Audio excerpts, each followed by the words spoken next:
Structure class. Bangla থেকে ইংরেজি শেখার সবচেয়ে সহজ পদ্ধতি হচ্ছে এই অ্যাডভান্স স্পোকেন ইংলিশ স্ট্রাকচার। আজকের বাংলা বাক্যগুলি দেখো, তুমি যদি চেষ্টা করো তবেই সফল হবে। তারা যদি টাকা দেয় তবেই আমরা শুরু করব। তুমি যদি সত্যি বলো তবেই আমি বিশ্বাস করব। এ ধরনের কথাগুলো তো আমরা ডেইলি ইউজ করি। তাহলে বাক্যগুলি ইংরেজিতে কিভাবে বলবো? ইংরেজিতে বলতে গেলে প্রথমে দেখতে হবে এদের কমন বিষয়টা কি। কমন বিষয়টা হচ্ছে যদি এবং কেউ যদি কিছু করে তবে আরেকটি জিনিস হবে, অর্থাৎ কারণ এবং ফলাফল। এবং এক্ষেত্রে মনে রাখতে হবে তবেই কথাটি আছে। এই যদি আর তবেই, এটাকে আমরা ইংরেজিতে বলবো অনলি ইফ। অনলি ইফ এই ফ্রেজটা ব্যবহার করে। এবার এই অনলি ইফ এর আগে একটি সেন্টেন্স হবে, কারণ প্রত্যেকটা বাক্যে দুটি করে বাক্য আছে। দেখুন, প্রত্যেকটা বাক্যে তুমি যদি চেষ্টা করো, এই একটা হচ্ছে কারণ তবেই সফল হবে, এটা হচ্ছে ফলাফল। ইংরেজির ক্ষেত্রে আগে আমরা ফলাফলটা বলবো, আগে বলবো ফলাফল, অর্থাৎ এটিও একটি সেন্টেন্স হবে। সেন্টেন্স। এবার সেন্টেন্সের যা নিয়ম, সাবজেক্ট, ভার্ব, অবজেক্ট, এই ফর্মুলা। আর পরে হবে কারণ, পরে হবে কারণ, এটিও একটি সেন্টেন্স, সাব সেন্টেন্স, এবং এক্ষেত্রে হচ্ছে সাবজেক্ট, ভার্ব, অবজেক্ট। তো সেন্টেন্স 1 এটাই হচ্ছে ফলাফল, তারপরে অনলি, তারপরে সেন্টেন্স 2 এটি হচ্ছে কারণ। এবার এই বাক্যটার ইংরেজি দেখো, তুমি যদি চেষ্টা করো তবেই সফল হবে। তাহলে আগে আমরা বলবো তুমি সফল হবে। সেন্টেন্স 1 এর ক্ষেত্রে subject, verb, object, you will succeed.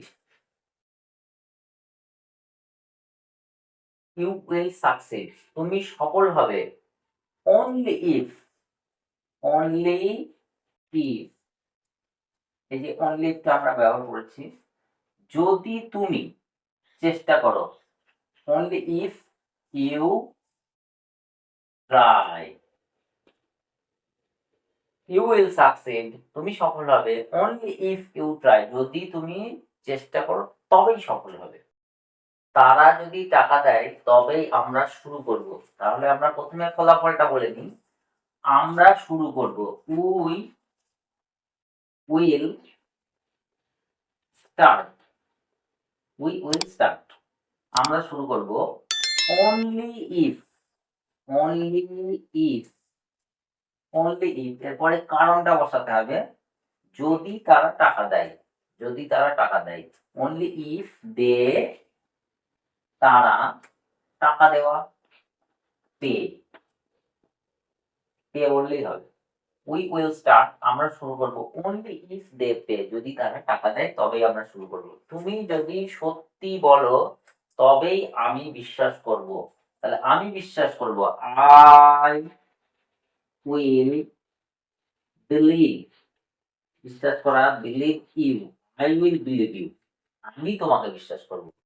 শর্তটা কি?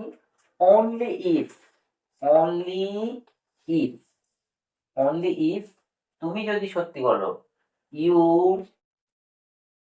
তুমি বলো, টেল দ্য ট্রুথ,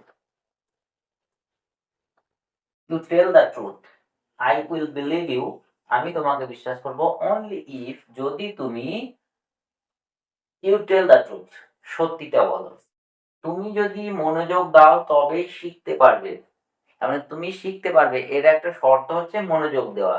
তুমি শিখতে পারবে, you can learn, you can learn, তুমি শিখতে পারবে।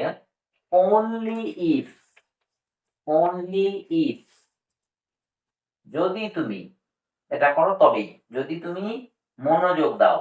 পে, মনোযোগ দেওয়া, পে অ্যাটেনশন, পে অ্যাটেনশন।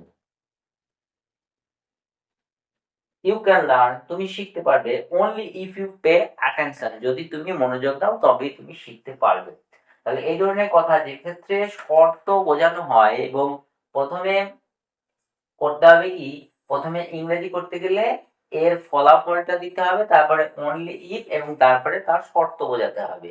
তাই এই ছিল ভিডিও ভালো লাগলে অবশ্যই লাইক কমেন্ট শেয়ার করবে, আর চ্যানেলে নতুন হয়ে থাকলে টুকটাক ইংলিশ চ্যানেলকে অবশ্যই সাবস্ক্রাইব করে পাশে থাকা বেল আইকন প্রেস করে নোটিফিকেশন অল করে রাখবে, যাতে পরবর্তী ভিডিও আপলোড পড়ার সাথে সাথে নোটিফিকেশন সবার আগে তুমি পেয়ে যেতে পারো। কথা হবে পরের ভিডিওতে, ততক্ষণ ভালো থাকবে।